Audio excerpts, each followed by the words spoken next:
Hey, this is Captain N, and you are listening to Pixels in the Animation. Welcome to Videoland. Mega High!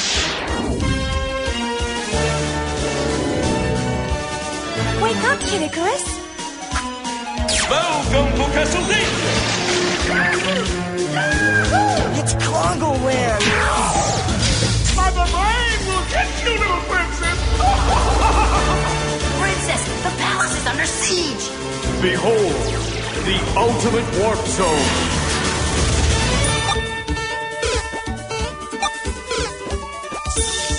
Kevin, I thought I told you to clean up your room. Whoa!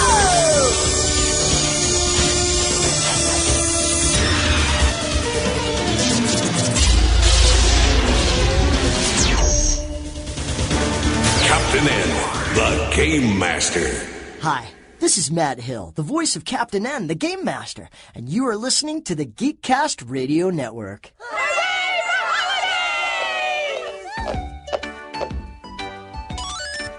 Oh, let's see. Yesterday was St. Cubics Day, and tomorrow is All Squares Day.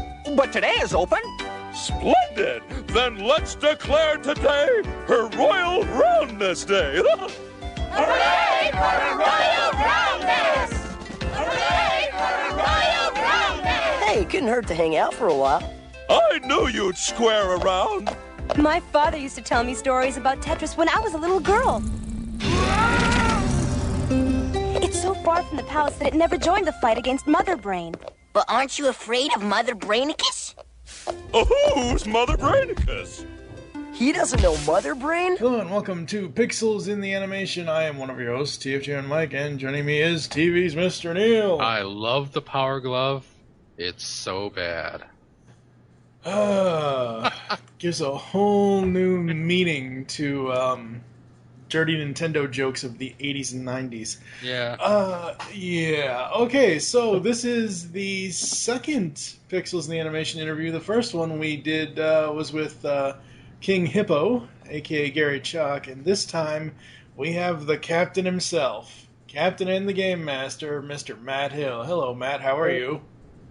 Hey, gentlemen. It's good to be here. Thanks for having me on your most auspicious radio program.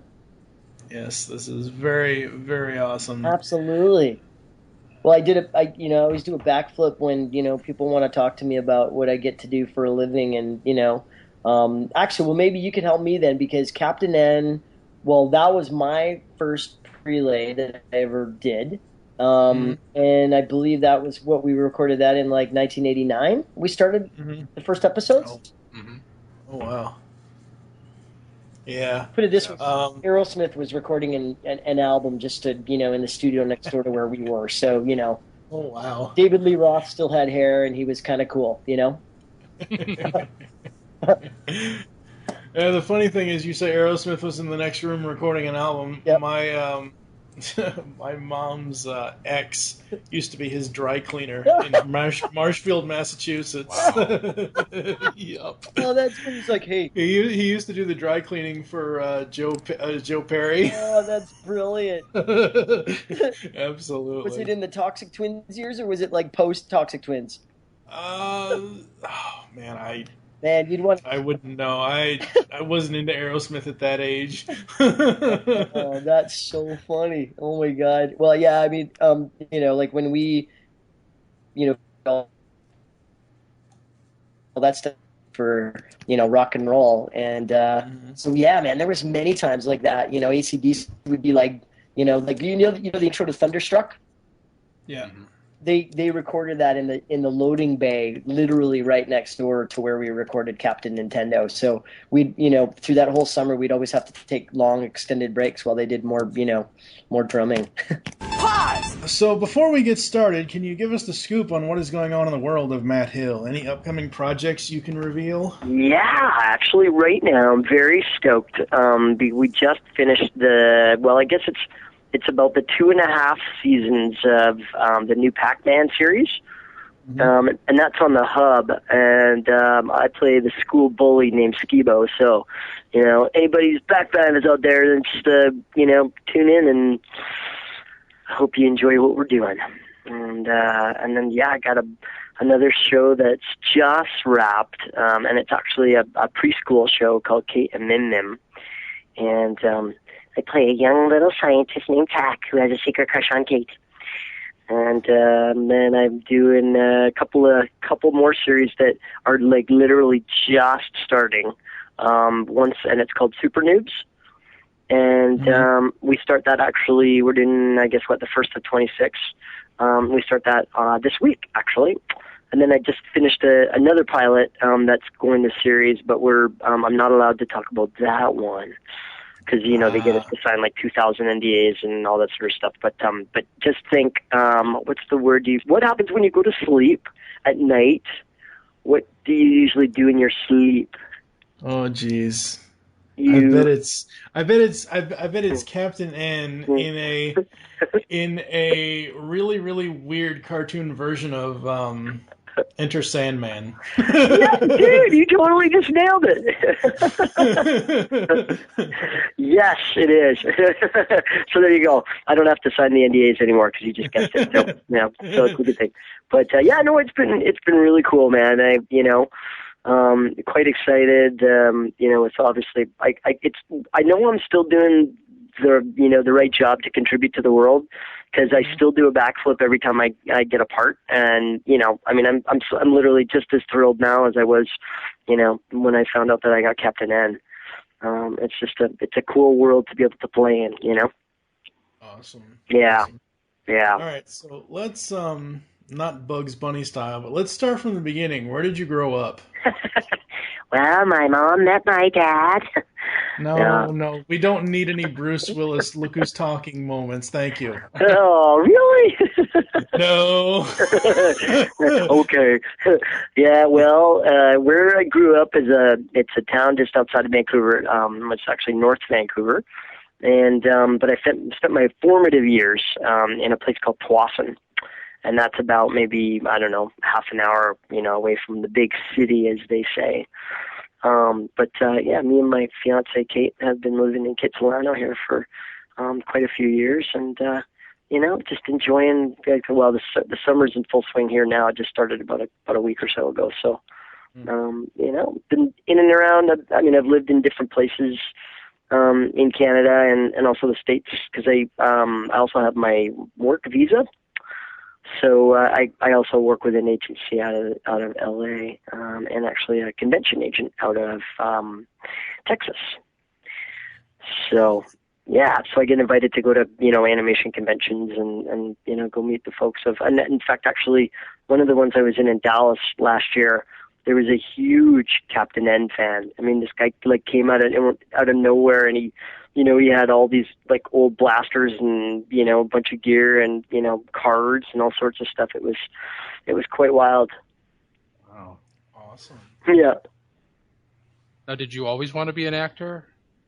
Yeah, since I was probably maybe 5 or 6 or 7. I remember that, the light bulb really did hit early. And if you can believe it, I used to watch the show. It was called The Partridge Family. When I was a kid, and it was this family, right, that, they were a band, and they, drove around in this multicolored bus. And I don't know, there was something about it that, me and the girls that, lived at the end of my cul-de-sac, and my buddies, we would always do these, my parents called it monkey hour because, we'd always go and do all these big performances underneath the street light at the end of our cul-de-sac. And so, yeah, it was kind of born quite early, that sort of desire to perform and, but then when I was in the 8th grade, that's when I remember actually making that decision one day, and I heard a radio commercial saying that this particular agency was looking for actors, and I just remember making that cathartic decision, going, okay, today's D-Day, I'm doing it. I skipped school, took the bus downtown, and signed myself up, and it turned out to be Michael J. Fox's agent as well, and so it was kind of cool. He and I have had this sort of 2 degrees of separation for the last 20 years. So it was a neat place to start. And I'm actually probably one of the few actors. I think actually Gary Chalk is probably about the same. We've been in our same agency since we started our careers. So Oh. Yeah, so it's good. And they just celebrated 25 years, characters themselves. But I was with them even before that because we were called Marie Morton agency before that. So it's kind of cool to know I've been with the same agent for 25, almost 30 years. It's kind of cool. Yeah. I can so see. You know how they always have those rumors of or not? They weren't rumors; they were recast. But I can now see, instead of Eric, whatever his name was, I can now see Matt Hill as Marty McFly. That would be awesome. Oh yeah, that'd have been a nice paycheck, huh? Yeah. For sure. But you know what's funny? Like it's interesting because I literally had this, these almost always, was I'd come in the agency and my old agent Marie or Dorothy, they'd be like, "Oh, Mike was just here. You just missed him," and so I still have never actually met him. But and then at one point I was actually gonna replace him when he was doing the voice for the mouse on that what was the name? Stuart Little. Yeah, Stuart Little, because when his schedule got quite full, and they were going to then do a television version of it and stuff. So they needed a voice match for it, and so my agent down in LA sent it to me, and so before I knew it, I was like meeting the producers, like, "Oh my God, you sound just like him." I'm like, "I know, I still want to meet him," but we still never did. So maybe one day. Yes. So then, how did you get your first gig then? Or can you tell us that story? Yeah, well, I got. We have here. You guys have like what is it? NPR, right? Mm-hmm. Yes. And then up here we have what's called CBC, so Canadian Broadcasting Company or Corporation, and they were still doing actually one of the very last live radio shows. Those weekly sort of like variety shows and things. Mm-hmm. And it was recorded out of Vancouver, and like I say, it was live every Friday for about a 12-minute script. And I got thrown into the mix when another brother of mine from early in the day, you remember Jason Priestley from 90210 fame? Oh yeah. Yeah, well, when he took off to actually go do that, we were great friends because we went to high school together, and so he recommended me to replace him in this show because I was just starting, and lo and behold, and I was on the set, doing my first radio show. But and again, it was funny. It was like how you guys said, Gwen, it's okay to swear, if you drop the little F-bomb or whatever, that's okay, kind of thing. And I remember just before we went live across the country, the producer came up to me and he goes, "Whatever you do, if you swear, you're dead." Because we're live, we have no delay, so do not swear, do not, And I was like, okay, no swear. I even had to actually write it on my hand. So, I think it's still imprinted. I was just so nervous that I'd drop an F-bomb, and my aunt in Toronto would be going like, "Oh my God."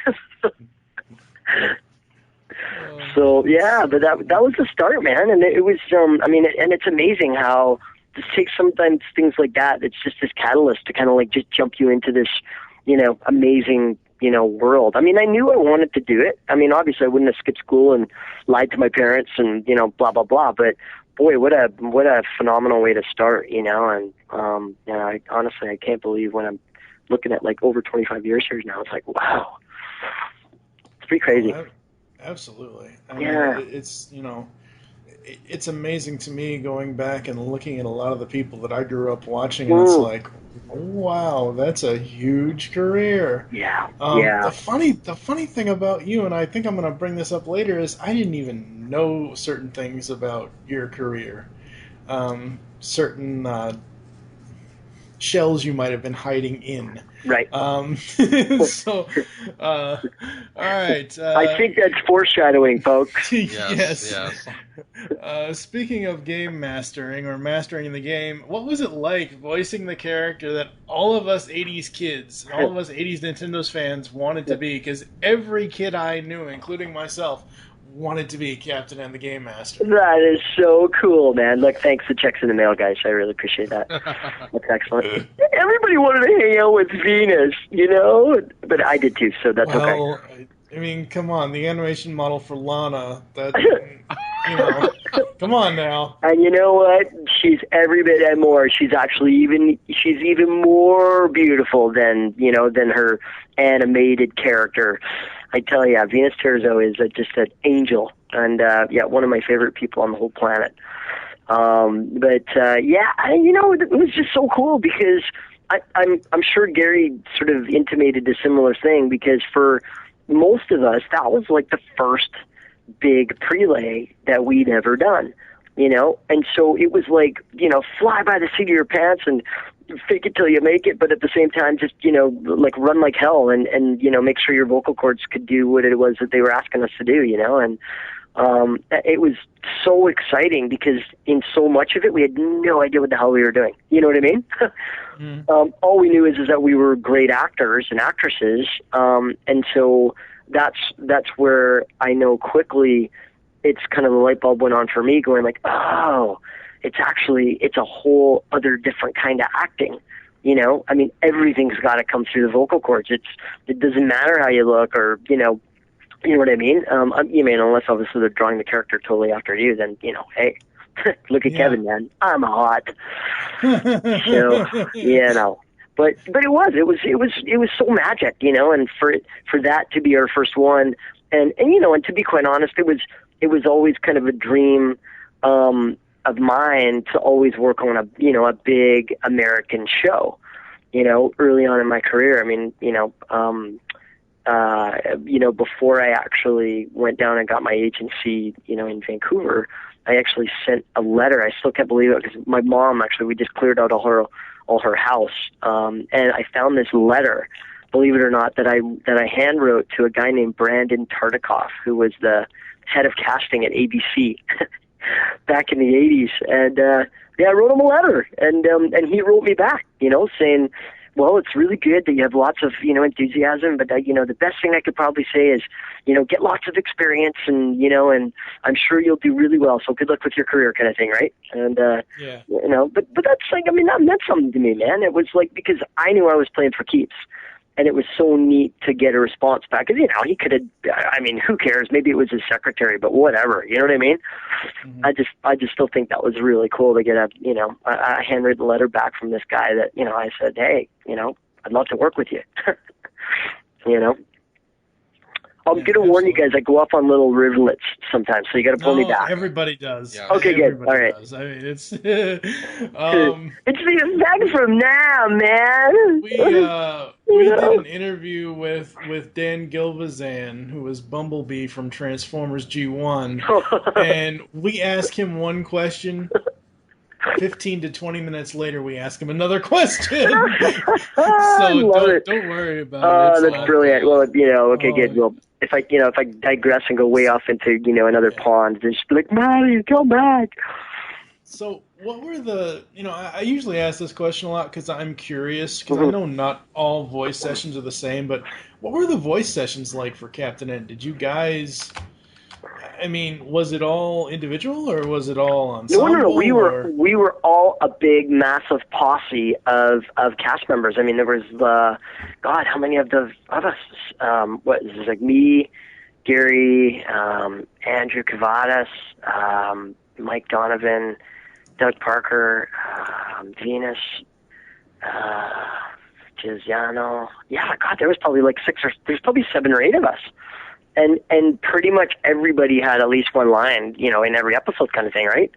And so, it was awesome. Like I said, it was literally like hanging out with your best friends for, 4 hours, every time that we recorded. And it was craziness, and obviously it's like the obligatory, somebody obviously at some point passes gas. And so it's kind of funny, people making funny noises and, I mean, Gary to this day still, I've never heard somebody, actually, if you ever talk to him again, ask him about this incident. He drank a whole can of Coke because he had to do a big burp after one of his lines. And you literally, you hear him chugging, and then you hear him going like, to get the air going. And he does the biggest burp I've ever heard in my life. And then he spewed all over because it turned into a barf. So, we got it on tape, so it was beautiful. So when everybody wanted to laugh, we'd be like, hey, go on, pull it to Gary, pull it, and it was brilliant. Really, really brilliant. That's so awesome. Yeah.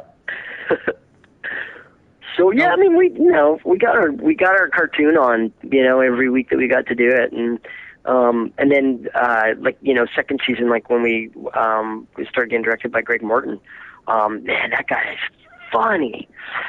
He was, do you know Greg Morton? I think I've heard of him. Yeah, okay. Well, it's just a really, really, really cool guy and a great director, comic, as well. But he, again, we were making Saturday morning cartoons, but man, this guy was from the world of stand-up comedy. So, the lines were ripping back and forth, and I mean, it truly was one of the best ways to sort of like cut our teeth, so to speak. To get this thing going, because I mean, it totally got us in our zany place all the time, right? It was cool, man. It was a great way to start in this wonderful business. Now, were there any characters in the show that you, in particular, enjoyed having scenes with? Venus. I was afraid of that. I'm like, sorry, did I say that? Did I say that too loud? I was afraid that you'd already answered the question. Sorry. Yeah. Technically, you would think if Captain N was a Mac Daddy, he would have said Venus and Cynthia. That's true. I'm a Mac mummy now. Yeah. No, I did. It was good. I mean, I just like back then with everybody, I'm a lover, man, not a fighter. I work with everybody. I love it.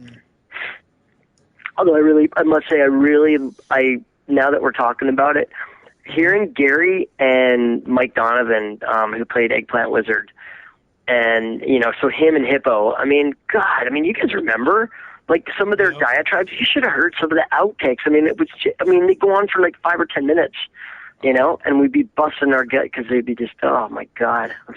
There'd always be the obligatory little, I didn't do it, afterwards it was like. Oh man, does any of that stuff still exist? Oh yeah. Oh yeah. God. Oh, you mean some of the outtakes? You mean?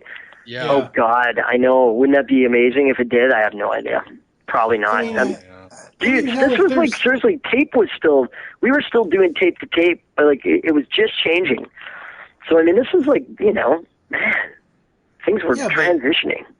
Yeah, but there are Thundercats outtakes, and that was 1985. Yeah, but come on. It depends on the studio. I mean, some studios. Yeah, that's true. Some studios don't care; they'll just tape over their old stuff. I mean, there are shows that were done in Chicago where they just taped over the previous season, and there's no archive. Yeah, exactly. Because at that point they're just like, whatever, save the tape.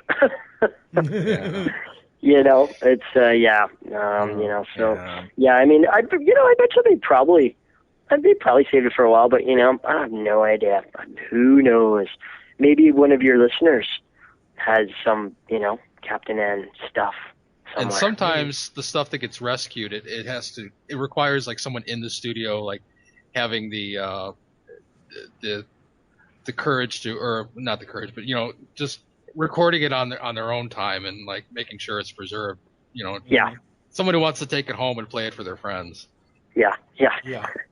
Exactly. So, now here's something I've always wondered. While you're doing a show about video games, were you guys playing the games while you were doing the show? Not once. How's that for honesty? Yeah. I gotta go to the chiropractor, man, when I play video game. I'm so bad at them. Like, I'm brutal.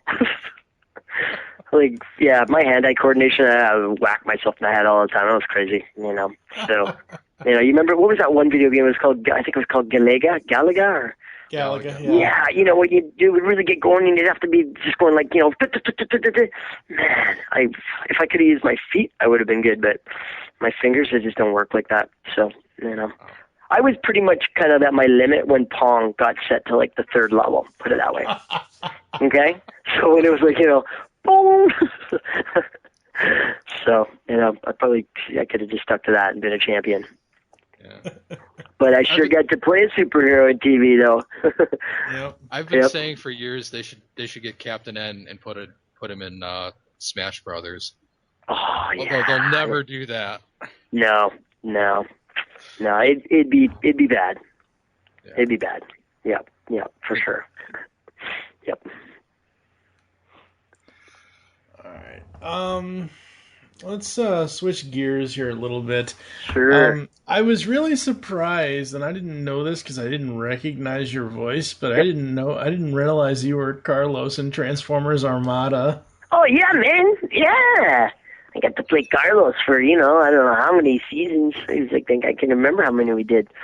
But yeah, so that's one of the ones you were thinking, Nev. It's like, I was kind of hiding behind the accent, huh? Yeah. Yep. Pretty much. Yep. Oh, yeah. What is your relationship with the Transformer? What were you into? When you were doing all these roles, were you a fan of any of this stuff, or? Do you want my honesty, or do you want my honesty? There's really no option there, is there? Well, I could lie, honestly. No, I'm just kidding. No, okay, I look at it like this, all right? There, I think this will probably explain it. Is, well, like I said, I prefaced the whole thing with I'm deplorably horrible at technology, okay? Mm-hmm. Like, literally, my fiance, just before we got on the call here, I was like, babe, how do I find these guys on Skype? Because you'd said you'd sent me a request, and I was like, I couldn't find it. He's like, it's right here. And it was like, right in front of me kind of thing. But so I preface it with that because it doesn't lend itself to sort of like wanting to, hang out playing strategy games and things like that. I appreciate them, and they've also given me an incredible life, as you know.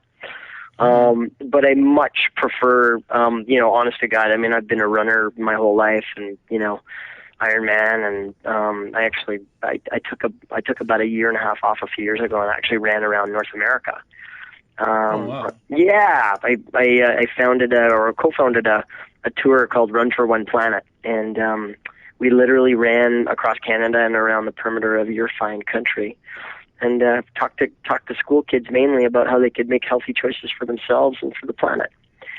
And it was kind of cool because little did I know the gift of doing cartoons for so many years would literally be such a connection point, and a way in to instantly feeling these kids felt like they already knew me, because, they were like, oh my God, you played Ed on Ed, Ed and Eddie, or, you were Raphael, and, like I said, and then lots of the big kids were like, dude, you were Captain Nintendo. It was, it's such a great way to be able to connect with people, so, like I say, I mean, I feel like probably the most blessed guy on the planet, man. That's for sure, because I get to, go to work and, make a great living and at the same time, be part of a great community. And then, it was interesting. It wasn't until I went out on the Run for One Planet tour that I really got the light bulb that what I did actually did affect lives. Because like I said, I mean, I was so grateful for the life that I already had. I mean, like I said, God, I get to play cartoons. I get to go to work and laugh and have fun, and it's like the greatest job in that respect. But honestly, until I went on the tour, I thought that's kind of like where it stopped. You know what I mean? Like, I knew there was fans that watched the shows, but I really didn't allow myself to think that maybe a project that I'd been part of, would maybe really impact a kid's life. You know what I mean? Mm-hmm. And so it was such a gift, for not only for us to be sharing our message on the tour, but then to be able to be spending these intimate moments with these kids going like, oh man, dude, seriously, like, your character on, like whether it was Raphael or like I said, Ed, Ed and Eddie or Captain Nintendo, it would help a kid get through a tough day, or, it would help kids feel like they belong to something, Absolutely. So it was, it's amazing, hey, how this life that we get to live, because, it's the one thing in 46 years I've never ceases to blow my mind in terms of like what's around the corner and, the sort of that magic, like, oh my God, wow. You know what I mean? Absolutely. Yeah. you mentioned Raphael. Yep. I alluded to that earlier with my shell joke. Yo. Sorry, I think the connection was lost at that point. Oh yeah, that's true. Yeah.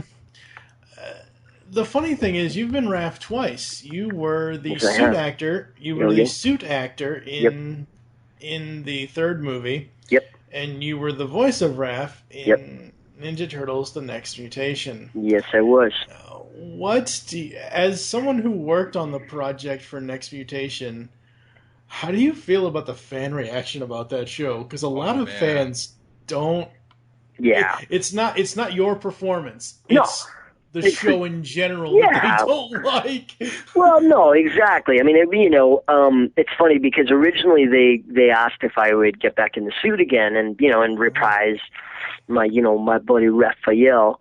And at that point I was like, being in the suit once and it was brilliant. I mean, we could talk about that in a little bit if you want. Being on the film in the suit was seriously, it was amazing. But I knew that the TV series was not even going to be close to sort of like the quality in terms of the standards of, say, like even the costumes or, and at that point too, I was just really digging being able to go to the studio and do the voice for him instead, because it was another way to be able to, reprise my role without having to jump into an 80-pound suit, and have to basically have a liquid diet for 8 months kind of thing.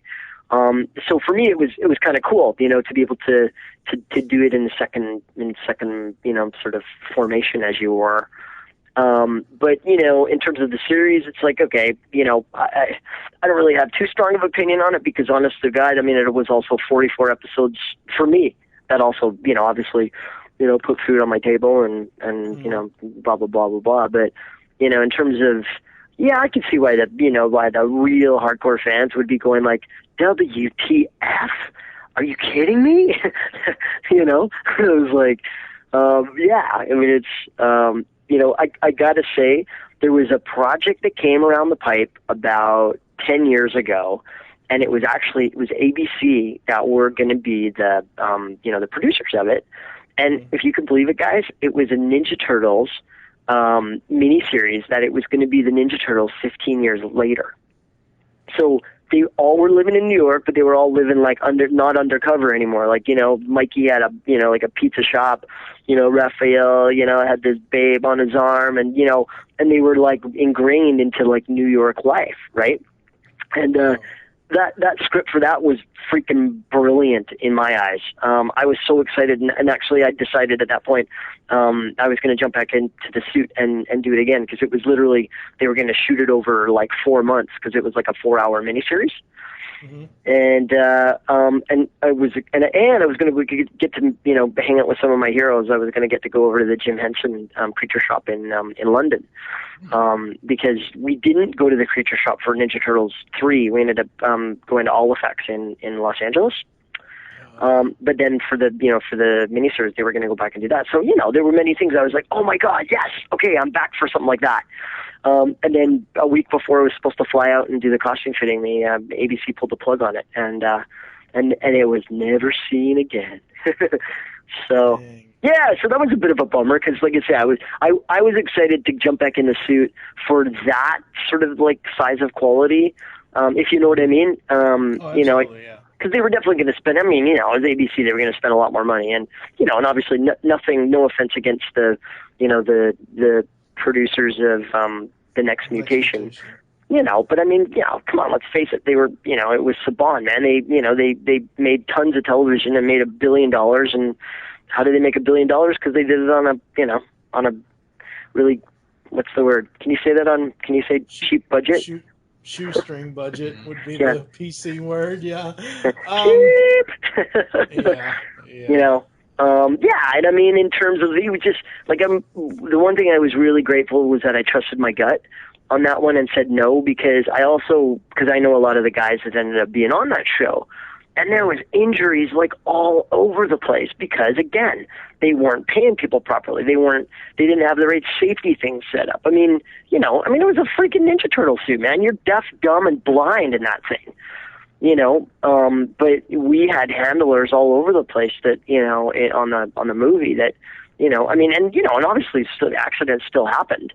God, I got thrown off the back of it was a horse, but I got thrown off the back of the chair so that they could catch it looking like we got thing. And we remember when we went off the back of the horse when we ended up going into the mud pit thing or whatever? Yeah. Or not the mud pit, but you know what I'm talking about. Yeah. Yeah, I mean, that was scary, man, because that literally was like full on, like that was deep water, and they built a little bit of a platform that, they said we should be able to find. Well, if you couldn't find it, it still didn't matter because you're going down, right? So it was like, so, we're flying through the air, and actually you can hear us screaming. Man, that's us. We were screaming. We were so scared. Wow. So, sorry, I jumped films there. I went, Oh no, yeah. A lot of people give the third film a lot of people that don't like. Yeah, a lot of flack. I honestly, I don't know. I honestly don't know. I like the third film. You know what? I didn't like it when I was younger, but I think my opinion of the second and the third film kind of flip-flop. Now I kind of see the second one as being the bad one, and the third one's okay. Well, in my humble opinion, I mean, I thought, obviously the first one, I mean, come on, that was genius. Yeah. And I, with all due respect to the second one, I did think, I thought they kind of came around in the third one and sort of like gave it a little bit more edge, like the first one. But the second one for me, I don't know, personally, I just thought it was, I'm sorry, Vanilla Ice, come on. Hey, now he's doing mac and cheese commercials. Yeah, and he's probably doing okay. I mean, I hear he's a good guy, so, it's good for him. But, it was just the sort of I mean, for me even, and I'm not even really, I mean, I can't dance, so okay. All right, okay. Did I say it? I can't dance. I was just jealous. So with the third film, what was the production like with that as far as the suits out? I mean, like you said, you're deaf, dumb, and blind in one of those suits, but do they allow you guys to have any, we weren't allowed to go to the bathroom for 4 months. Seriously? Yeah, it's crazy, eh? I know. I had to do a lot of training, man. It was, we did what was called hold it training. Yeah, no, I mean, in all honesty, like I say, our version of the suits were, with full GAC on, it was about 75 to 80 pounds. But they put it on in pieces, right? So we'd have kind of like the sort of like the bubble suit that was sort of that we put on, and then in their arms and our feet and our legs, but then the main body part. But once they put the the shell on and in the computer and the head on and all that stuff, for about the first month, we would just be hanging out in there, and then as soon as we'd finish a scene, we'd either sit down or we'd already have passed out because it was also a heat wave for the first 3 weeks of shooting in beautiful Oregon. And then they figured out that if they took the heating filament out of the the hair dryers, that would actually blow some air at least, right? To us. Right. So there's lots of pictures actually of us, of like the mouth wide open, and we got an air dryer, or what do you call it, a hair dryer being blown right in our face. So that kept us alive, and then they tried a few different contraptions. One guy brought in, they called it a cool suit, and it was kind of like what the astronauts use. It's got like veins in it, and it's like a vest that you put on, and then when you're not shooting, you sit down and you plug it in, and it's kind of got its own like sort of like air conditioning unit, so it cycles cold water through you. Oh. So that was a nice relief, but the only bummer about that is you go from like baking hot to then super, super cold, and then it would get like really just kind of, it just felt odd. It was like really kind of just, liquidy and kind of gross. So I didn't end up using it. I just drank a crap load of water and Gatorade and, sweat. I mean, God, I still ended up losing about 25 pounds. Shooting that because, I mean, geez, we were shooting and we'd be in the suits for, sort of, I don't know, probably the shortest day for me might have been maybe 3 hours, maybe 4 hours if you just did one scene. You know, because it was pretty much from start to finish to get, like, from just being regular street clothes to being in full turtle mode would take about maybe hour and 3/4. Most of the time, I think they gave us about 2 hours to kind of get it together. Wow. You know, so, but then they finally figured out that they could take our shell off and at least take the computer pack, right?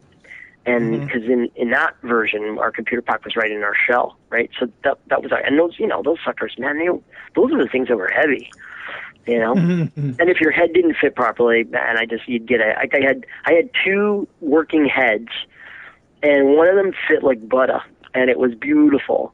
But if when that one would inadvertently, you know, freeze up, and you'd know it would freeze up because in mid-take, like his, you know, Raph's eyes would just be like stuck wide open, or, you know, and it was actually pretty funny because it would happen to all the turtles, right? So, sorry, we got a little musical interlude here in the background. It's my fiance's phone. Not sure. Sorry. That's all right. Very nice, huh? What? Here you go, babe. What do you prefer on? Do you prefer the on or the off-camera work? The on or off-camera work? Yeah. You know, they're both so different and both so awesome that I really enjoy both. You know, and you know, and again at the same time, what I have more loved consistently about voiceover is you just get to go there and just go to work right away. You know, you don't have to go into hair and makeup. You don't have to worry about sort of like, you know, if you feel like dressing up in a suit, you can. If you feel like dressing up and just putting your hat on backwards, then you can. You know, I mean, my work clothes are basically my same clothes I go running in, right? Because I'm, you know, like I say, I run everywhere. So, you know, that's probably one of my favorite parts of it. And it doesn't seem, the voiceover community doesn't seem to be sort of, it's not as tied up in, well, exactly that. It's like how you look, or, you know, it's just, they're literally tied up and going like, oh, okay, close your eyes. Okay, I want to see, does that bring this character alive? You know? And, you know, I mean, obviously I'd probably, if I had, you know, had, I don't know, let's say I had a few television series under my belt, or, you know, a couple Academy Awards under my belt, I'd probably be going, gentlemen, hey, phenomenal, you know. But, you know, it's for the stuff that I've gotten to do in film, it's been absolutely brilliant, you know. You know, for me to be able to work with Jackie Chan in Shanghai Nights, I mean, that still for me is one of the top experiences of my life, you know, because, you know, even though I only worked with him for 4 days, but it was just brilliant because it was like, man, this guy he's a legend, you know, and such an incredible human being, you know, and so I felt really honored to be in the same set, you know, and you know, he and I dialoguing together, you know, it was pretty cool. Yeah, you say that, and it's so funny you bring that up because, like, a week before we did this interview, I just got that movie on cable. And I'm like, holy crap, what is Captain N doing with Jackie Chan? Yeah. Totally. Yeah. Well, you know, think about it too. You know, I found out that, like, you know, Jackie's kids liked, you know, the Ninja Turtles. So, you know, I'm like, cowbunga dude. He's like, oh, very funny. Oh. You know, so yeah, it's like I say, it's a crazy cool world that I get to play in. So, you know, in that respect, man, you know, if I hadn't have chosen this path, I would have never got to, you know, do all the great things that I've been able to be part of, you know. So, absolutely. You know, but yeah, it's a cool thing. I like I said at the top of the show, I just feel very honored to be able to get to do what I do, you know, because on so many levels I realize what it's given to me, but really, and you know, and then especially to, like I said, on the tour, meeting all those kids, but then now coming back and now I also get invited to go speak at leadership conferences, and so I get to use it again, you know, all the characters and, you know, the journey that I've been on and you know, and then as I say, it's like 25 plus years now I'm still doing backflips, when I get the call from my agent, I'm just like, yes, all right, It's, I think that's the way it should be, to be quite honest with you, Oh, absolutely. You know what I mean? I mean, it would kind of suck if you're in year 25 going like, oh, man, this kind of blows, Wow, great, I got another show. Okay. It would be like, okay. Maybe I'd go buy a donut shop or something, I don't know. That'd be good. I'd sell really healthy donuts, though. Oh, so the ones that have no taste. Probably wouldn't do so well, huh? No. Ours are fat-free, gluten-free, pretty much. They've got, I don't know what they have in them. I could take the dough out of the donuts. Exactly. Here, have a nut. Yeah. Now, do you have any influences in the business? And this could be like radio, I'm cartoons, so influential. whatever. Which is what? Like any part of the business, any influences, like say radio or cartoons, anyone who inspired you? Oh, I see. Okay, influences. Sorry, I thought you were saying if I influenced people. I'm like, is this one of those shadow things you were talking about before? My mafia days. Like, okay, I own your radio station, by the way. So, influences. Oh yeah, I mean, God. It's funny, I'm a huge, like a massive Jimmy Stewart fan in terms of, the celluloid world. And, I definitely can say in terms of, being a catalyst for wanting to be an actor, seeing him in, and it's weird that I saw it, because I know he did so many other films, but the very first Jimmy Stewart film I ever saw was It's a Wonderful Life. And it absolutely blew my mind, one, because Christmas is my favorite holiday, but just the character that he played and the humanity that, he brought to it. And it just really, it catalyzed for me, the decision to say, like, hey, I'd like to contribute in a similar type of way if I'm sort of meant to go in that direction, you know what I mean? Mm-hmm. So it was cool, man. And then, for me, you guys wouldn't know these guys, but they were like Canadian, radio DJs back when I was a kid, on a local radio station here in Vancouver. They just totally, maybe it was our version of, Howard Stern, I don't know, but they were awesome, man. They were funny, they talked to people, they cared about what they were doing. And they were crazy as shit, you know what I mean? Like they pulled pranks on people. It was pretty cool. So, it's kind of a combination of that. I think it was either going to be, a career in, in film and TV and say voiceover. Or I think if honestly, if the coin had flipped on the other side and for whatever reason I didn't go to that audition that day and got Captain N, and instead I got offered to go, read to be like a DJ, then, I probably could have gone that route too, because I love music. I mean, I'm, what do they call me? When I was in a band in high school, I mean, I must admit, I know I did a David Lee Roth crack, but, I definitely was a David Lee Roth wannabe when I was young. Yeah. I wasn't very tall, but I'm not Jewish. What? I said you're in good company. Exactly. I love David Lee Roth. Totally. Oh yeah, no, it was great. I mean, I remember seeing Van Halen when I was in the 7th grade. My buddy, got us tickets, and he's like, "Yeah, it's this band. They're from California." And I'm like, "Okay, cool." We went there, and it was, those moments, it's like you'll never forget. The lights went down, the flash bomb just went. I think they broke into like, I think it was like Unchained or something that they opened with. And, this unbelievable guitar player and the rest of the band come out, and then this dude, with long hair comes and does this big, huge split jump, and, and the show started, and I was just like, oh my God, I want to be like that guy. So, I did for a bit, and then I was meant to do voiceover. So it's all good. I love that you went right for the classics, Jimmy Stewart. When we had when we had Gary on, he brought up Ed Wynn, and I was like, oh, I love this guy already. Yeah. Yeah. No, well, it's so true. Well, it's interesting. Like, the very first time that I went to L.A. for pilot season, I was, 21 and just, young and absolutely so naive.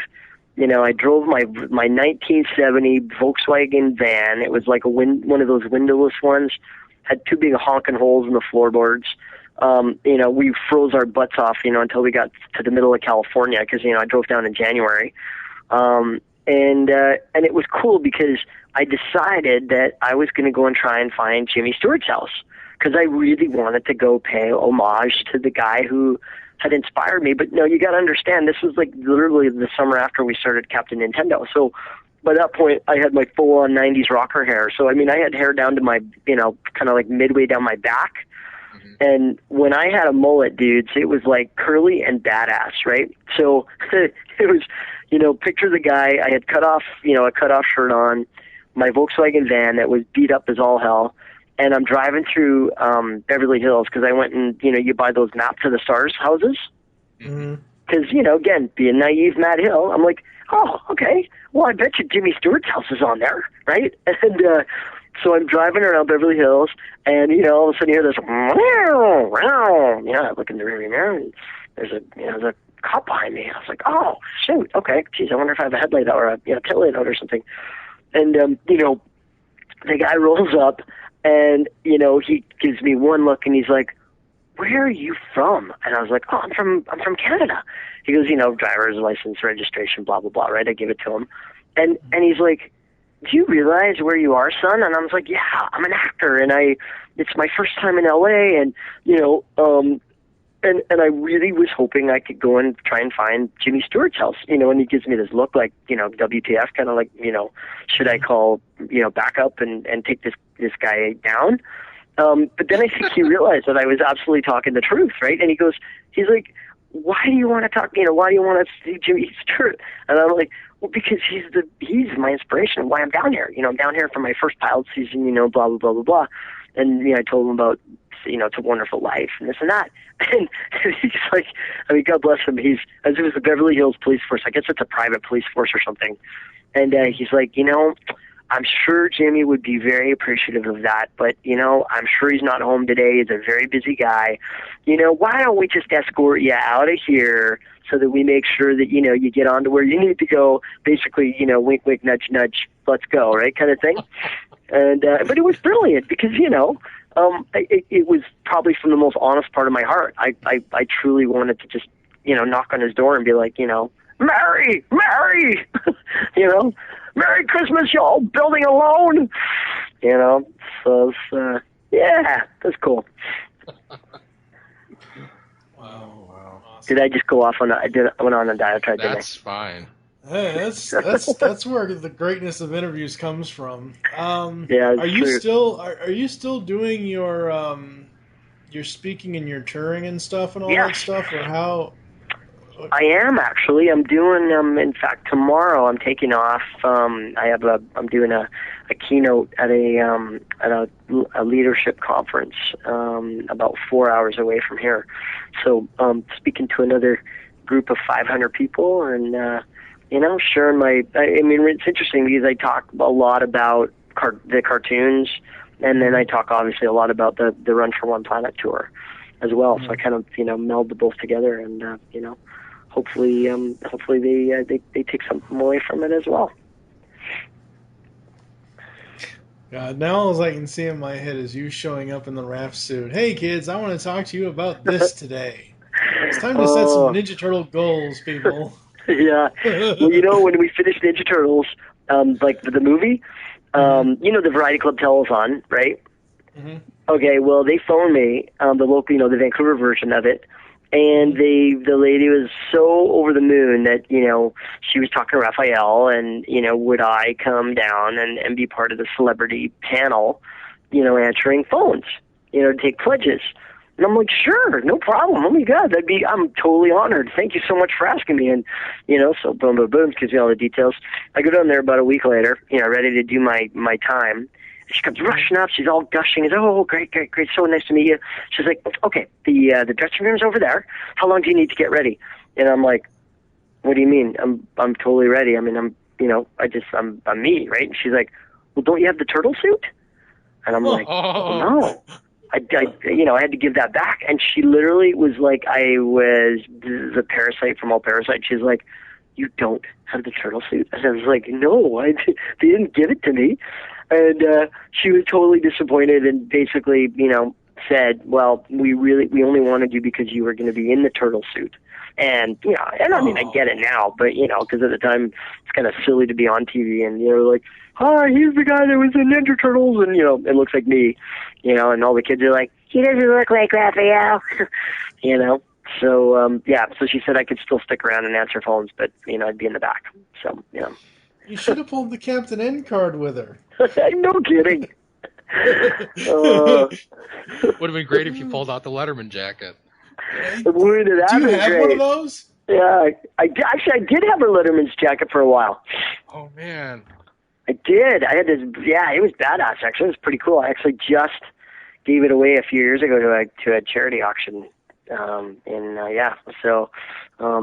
my Ninja Turtle jackets are gone. They went to auction for charity. Just actually, the last set jacket went about a year and a half ago. Yep. And my Letterman jacket did as well, but that was actually longer ago. Is that a word? Yes. Wow. If you still had that, not that they're planning on doing this anytime soon, if you still had that, you could be the old man Captain N, kind of like the old man Logan. God, could you imagine? Wow. Then I knew that I had to... The crazy thing is you don't sound any older than you do on the DVDs as Captain N. Seriously. Yeah. You don't at all. Wow. Isn't that crazy? Yeah, I know. We're all, it's pretty wild, man. Everybody's, what's funny because, like, when I went away on the run tour, I was away for, over a year, and it was quite amazing to see the changes in people, just say physically over a period of time. But, in terms of voiceover, as soon as we all get back in the same room together and, if you just close your eyes and you're like, oh, yeah, everybody just totally sounds the same. It's, I guess that's the beautiful thing about the voice, man, is that, it gets a little more classic as we get a little older, but it doesn't actually change that much, does it? I mean, I'm still playing, it's funny, I'm actually, so now 46, and 3 of the characters I'm playing right now are either 12 or 14, and 1 is 16. I'm not even playing any kids in their, 20s. Wow. Yeah, but and that probably, my agent tries to sort of stretch me and say, to try and read for things that are, maybe 25 to 30, and I never get hired for it, because it's just, they're like, dude, you don't sound like you're 30 or 40, and I'm like, what are you talking about? So, hey, use what you got, right? Yeah, exactly. Yeah. Oh, yeah, for sure. Have you been to any of the fan conventions? Oh, yeah. Yep. Yeah, I've been to a bunch in Texas over the last year. I went to a couple in Dallas, a couple in Austin. I'm going to, and I went to Stan Lee's, convention in LA over the last 3 years. I've gone a bunch of times. And then I'm set to do another one in, I think it's Galveston in September, I believe. Waco. Yeah, Waco, Texas. But I haven't done any in sort of the Midwest, or, I was at one in Chicago a few years ago. But this is a few years ago, because this is when the, Chicago Bulls dream team were still, the dream team. Yeah. Yeah. Yeah. So, what do you think of the conventions? Is anybody really when you go, do you normally go as your, just to go, or have they booked you as an appearing guest? Oh yeah, no. I only go when I get invited, because I'd be a fish out of water, because like I say, I'm blessed to do the work, so for me, it's my opportunity to say, hey, you know, it's really great to meet the fans of the work that I get to do.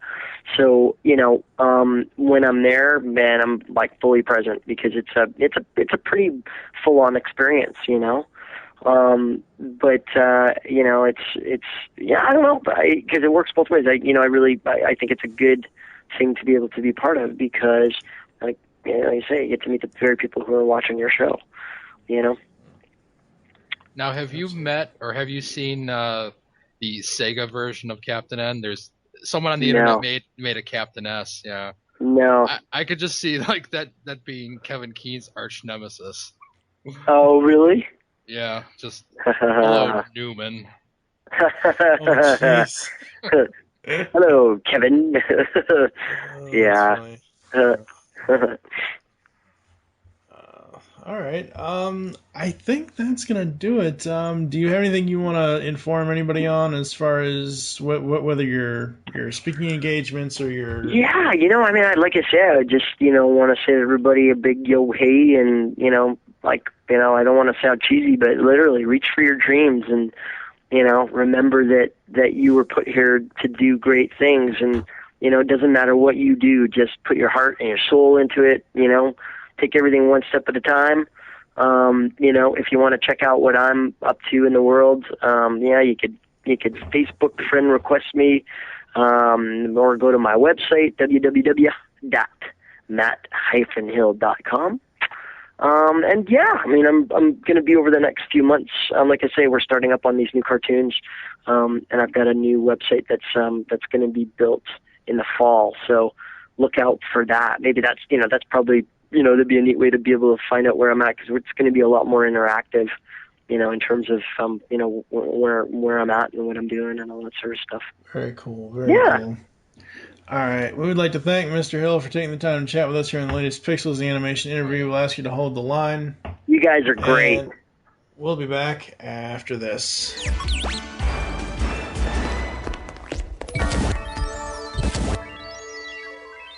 Whoa! What kind of meta world is this? From the looks of these outfits, I'd say it's burger time. So there you go, folks. Captain N, the not-so-game master. Ironic. The ironic part is, ladies and gentlemen, the voice, Matt Hill, the voice of Captain N, the Game Master, has no hand-eye coordination whatsoever. You know what I thought was even funnier? We were talking about an older Kevin. I just see like old Captain N, like, you know, trying to figure out the Wii remote, like kind of the old video game master lost his touch. Doesn't get the new generation. Oh my god. Back in my day. Like, how come the zapper doesn't work with these newfangled TVs? Oh my god. You know, that is one, not to take away from our closing on the Matt Hill interview, but honestly, that is one game I'm really surprised Nintendo has not tried to reinvent. They have many, many versions of Mario. They've done multiple Zeldas over the years. There's only one Duck Hunt, and it's from 1985. I think it's just because it's the Japanese company, and Duck Hunt was not really anything.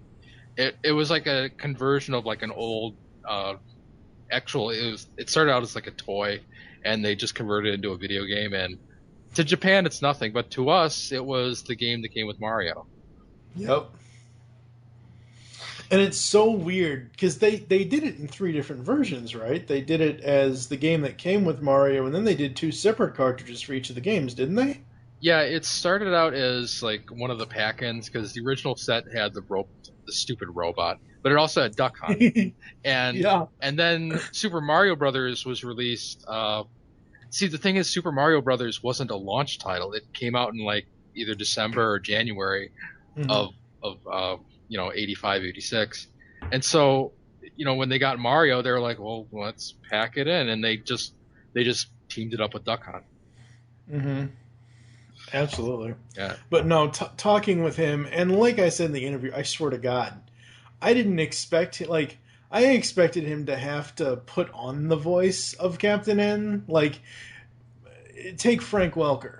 Okay, Frank Welker's regular voice is Freddie Jones, for the most part, from Scooby-Doo.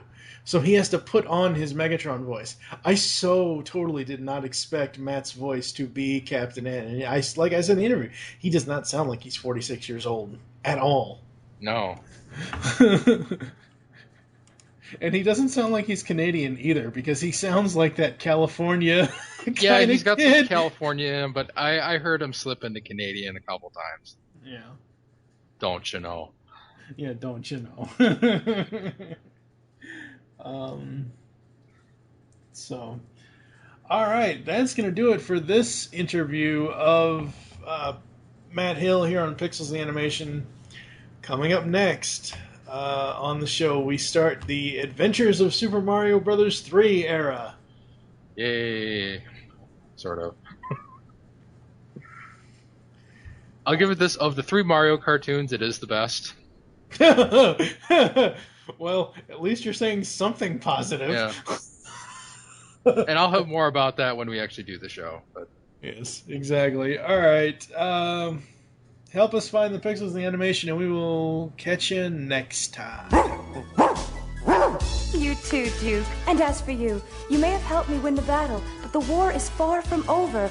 You will stay and help defend Videoland, won't you? Sorry, Your Highness, but I've got to get back to my world. Yes, well, it was very nice of you to drop by. Do come back and visit us soon in, say, 20 years. Kevin, you better not be playing that foolish game. You have homework to do. And don't forget to take out the trash.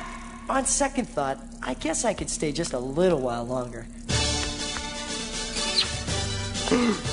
Let's face it, I'm hooked.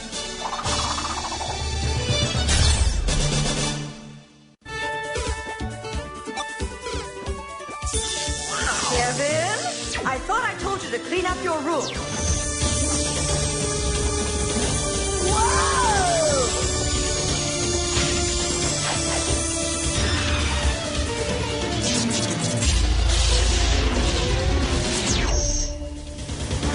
Captain N, the Game Master.